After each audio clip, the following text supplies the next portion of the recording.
Yesterday, I'm in Kroger and I see this dude staring at me. He's a little ways away, like not right up next to me, but I mean between us, there's like the sort of stand with all the fruit. And so he's just sort of awkwardly looking like this.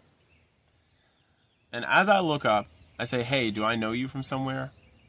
And he says, "I think so." And so I ask him, like, where do you think you know me from? And he tosses out a few answers. At first, he's like, "Oh, I know you from work." And then I ask him what his work is. He doesn't know me from there. Then he says, "Oh, wait, now I know. You were my next door neighbor." And I'm like, "No, dude, I'm not your next door neighbor." Which is a little concerning because it means you don't really recognize your neighbors. And then we keep on going down that little rabbit hole till we're just like, okay, well, we don't know. And then I tell him this. "Well, but your next door neighbor must be a really handsome dude." He laughs. I walk away. What's the point of that? The point of that is there are going to be moments where you're going to be caught in situations where you might be prone to be socially anxious. You're walking around, somebody's staring at you. You don't know why, right? Or you're at a party, you want to approach someone, you don't know how, right? Tons of moments in our lives, and this is just a small example from one day I was out walking in a supermarket at 11 p.m. Tons of moments in your lives where you might find yourself caught in a socially anxious scenario. I'm going to get into some of the mechanisms by which we try to escape those scenarios, why they're not very healthy for us, and how we can actually integrate parts of ourselves, become better at social interactions, to where we can navigate them in ways that are true to ourselves. So stick tuned, because I'm going to give you some tips that you rarely ever hear out there, and some things that I've implemented in my personal life that have helped me immensely. And before I do that, please hit that subscribe and that like button. It goes a long way for me to make this content. And if you want to leave a comment down below telling me a little bit about your process and ways in which you are more true to yourself in these sorts of interactions, I'd love to hear that. So when I break down this interaction, I see a few things. First, I see the need for me to ask him, "Why are you looking at me?" kind of, right? Not necessarily why are you looking at me, but like, where do you know me from? Because if we backtrack in that scenario, you could see somebody staring at you, and let's say you have something you need to do. You want to get somewhere. You could easily look at him back and be like, "Hey, not say anything at all," right? You could see him staring at you. You could walk by. But if you feel, which almost all of us do, that you are responsible, right, for how other people think and feel about you, that's something ingrained in us to an extent, right? You might, in that case, like me, start up a conversation. Be like, "Hey, why are you staring at me?"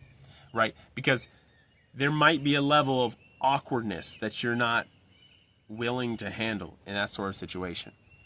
But the way that I went about it, right, and this is going to get back to some of the tips that I'm going to give you guys later, is that I was okay with that situation because I had time. I wasn't really busy. I was cool with chopping up and seeing why this guy was looking at me like that. So I said, "Hey, do I know you from anywhere?" Then, as the conversation progressed, we reached a point where people with social anxiety, I would say most people in general, when the conversation fizzles out, right, they feel a need to either say something. It could be out of tune. They could walk away, right? It's a sort of blanket space. It's a blank space that you have to navigate now. And if you're not comfortable in that space, then you end up ruining the moment. If it's something that you actually really care about, like let's say you're in a job interview and you don't know how to respond to something, or you're on a date with a girl, everything's gone silent, and you want to figure out how to navigate that. Or if you're older, you're out with your partner, and you find somebody on the street is like trying to approach you, maybe a homeless person, right? How do you navigate these situations? Each of them different. Each of them require you to navigate them in different ways. And social anxiety will be very crippling in these sorts of scenarios. And so I'm going to get into why I think it is we all feel a certain way in scenarios where we don't know how to cope and handle them in a social setting. The first one is self-policing. I think we all have self-policing tendencies. We have a voice in our head that says, hey, I shouldn't do this, or I should be like this. I should make that person laugh. I should make that person happy and feel well around me, right? I should be a better man, woman, husband, wife, boyfriend, girlfriend, right? We have all these shoulds stacked up in our brains through social programming from our parents, from our families, from society when we were young. And we really start to feel, like, interject those feelings into ourselves. Hey, this is how I should be, and this is how I should present myself in the world. So if you say to yourself, hey, I should be a nice person, what that really means is now, at any time anybody looks at you, right? They just look at you. You might feel like, oh, I need to know why they're looking at me. I need to make sure that they feel comfortable being around me and that they're not looking at me because of some negative sort of situation. That isn't how I felt yesterday. But you often realize that since these tendencies are so spread out amongst people, and since we all share them to some extent, because we are social creatures, there's always going to be an element of that in you unconsciously, right? And that's not necessarily unhealthy. What's unhealthy is you not recognizing it. So I start that conversation, right? And we're moving along, right? If I have in my mind that I should keep this guy comfortable, as we navigate through that conversation, we're going to have a lot of hiccups, because anxiety, right, is what happens when you're not able to navigate these self-policing mechanisms, right? And we know about anxiety that if you want to be performing at something in your life, let's say you want to be performing like me at basketball games when I was younger, the best way to ruin your match is to hype yourself out of the game before, like, I should be the best player in the court. I should score 40. I should be able to, like, dunk on people, right? Because the more tension you add to the situation and the more expectations you have for yourself, the more susceptible you become at failing. And this goes to anything in life, right? You hear about performance anxiety in the bed, and that's real, because if you're a man and you go at it with the attitude of, like, I should be the most, dominant, pleasing lover in the world, guess what you're going to get? Nothing. You won't get it up. Because here's the thing. The more anxiety you add to a situation, the more stress you put on yourself to perform, the worse you're going to be at it. And so you got to take a step back, right?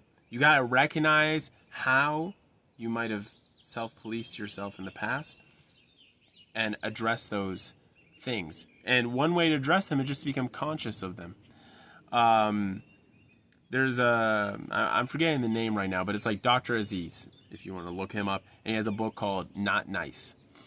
And in this book, one of the things that he says in it is that if you just take a list and you write down your shoulds, like things that you should be. I should be like this with my family, or I like, what are the things about yourself that if you think about your family life, your sex life, your work life, and just you on a personal level, right? And you track down all the things that you should be regarding yourself, right? And you just write it down. Just keep writing. I should be like this. I should be like this. Your ethics, your morality, how you feel about certain situations, the expectations you have of yourself, right? Take a look at that list. Now, try to get that list as small as possible. That is really the best thing that you could do in this regard. Because the longer that list is, the more self-policing anxiety you're going to have. Now, you don't want to eliminate all your shoulds, because you realize that if you eliminate all your shoulds, you're going to have a problem, right? And that's that, right? Some shoulds are good shoulds, right? I shouldn't hit kids. That's a damn good should, right? Or I shouldn't prance around the street naked, That's a more extreme one. But, like, there are a lot of shoulds that we have that we haven't really critically thought about because they've been ingrained in us since we were young, right? Like, I shouldn't upset people. Like, you've heard this one, and I think Dr. Aziz gets into it too, where if you don't have anything nice to say, don't say it at all. Does that sound familiar to any of you? Because if you really ingrain that in childhood and you take that out into the world, guess what? They're people, and they don't give a damn about your shoulds. They're just going to keep on battering you up, pushing you around, because the world is competitive, right? That's the way the economy is set up, and that's how humans are to an extent. And if you're not true to yourself in those situations, you're going to fold. You're going to fold. And so outlining these shoulds and being conscientious of them and just having them in your mind as you go through these interactions allows you to be free of them. You know, in some level, back when I was with this guy yesterday, and we were having this conversation, right? I was conscious of myself to not feel like I had to make this guy feel comfortable because I didn't turn out to be the guy that he was looking for, that he thought I was, or whatever, right? And that's what allowed the dynamic to be so fluid to the point where I just cracked a joke, right? Because if you're highly anxious, if you're a highly socially anxious individual, it's going to be very difficult for you to crack that joke in that situation. But you take out the social anxiety, all of a sudden you're more loose, all of a sudden you can crack the joke just fine. Because you're not self-policing yourself, you're being authentic to your being, right? This is going to get me down to the last point, and that's the crucialness of integrating your shadow. What is your shadow? In Jungian terms, the shadow is everything that you suppress because the society deems it unworthy, bad, right? It puts a qualitative judgment on your being, right? And typically, if you look at religions, it's very clear. This is good and this is evil, right? These are your vices. Typically, your shadow, the parts of you, because you're human, you're part animal, the parts of you that are deemed bad by society, you suppress them. So what happens is you get a seesaw effect, right? You get the part of you that's good that you try to project out into the world, and the bad part that you're like, hey, I can't express this. I can't be violent. I can't be sexual. I can't be all these other things. And so what actually happens is you realize that the whole world runs on tension. And so if you live your whole conscious life here, unconsciously it's all here. And what that means is that whenever there's a stressful situation, whenever something triggers you, what's going to happen is the seesaw is going to fly back, right? You're going to get all this good stuff down here and all this negative stuff up here. And so you're going to be caught in this undulating sort of function. That's very problematic. If you want to have stable relationships with people, if you want to be authentic to yourself and develop yourself in a way that you're true to all your capacities, to both sides of the seesaw, that's a problem, right? So we need to be able to integrate this shadow. At the same time, we can't go out and flip it and just be bad people, quote unquote bad, right? We can't go out and destroy cars. We can't go out and be violent people. We can't, if somebody upsets us, we can't just punch them in the face, right? I think that's pretty obvious. I don't really need to go into that. But what we can do is we can think about ways that we can integrate, that we can be true to both sides of ourselves, right? Without expressing that shadow in a way that would be harmful to others, right? Because it could just be you saying, like, I'm not even going to talk to this guy. I'm just going to walk past him, even though I see he's staring at me. That is an expression of your shadow, right? Because maybe you have this, I should be kind to everybody that walks my way, just like I should be kind to my neighbor, right? But maybe you truly deep down don't want to have that conversation, which, like I said, it wasn't my case. I'm just saying hypothetically. And so you can do that, right? And you need a little bit of that, right? To say, hey, I don't feel responsible for other people's needs, right? Because a lot of that, quote unquote, selfishness is going to be associated with a shadow, depending on the society that you live in. And so, as you integrate this, as you become more authoritative with your needs, and more importantly, who you really are, because a lot of that is in the darker aspects of yourself, a lot of the expressions that you suppress, right? You're going to find yourself becoming a more authentic human being. And you're going to find that the seesaw isn't going to undulate like that. It's going to be very stable. Because when you come towards somebody and you present yourself, you're going to be able to give them a more real picture of who you are. Jung has this analogy that he used, and it was of somebody that he met and that was in his community. It was like somebody associated with the church. And this guy was so good, right? Jung wondered to himself, how could he even be human? Like, he seemed perfect. Like, the way that he interacted with people, the persona that he projected into the world, everything about this guy seemed good. And then he came to realize when he met the guy's wife that it was very clear to him that he had suppressed his shadow and that he was showing the world that he was all good, right? And back home, he was a menace to his wife because he saw the situation of his wife, right? And that's the exact sort of thing that happens when you let the seesaw get too one-sided, right? So you need to find ways to express a shadow. How do you express the shadow?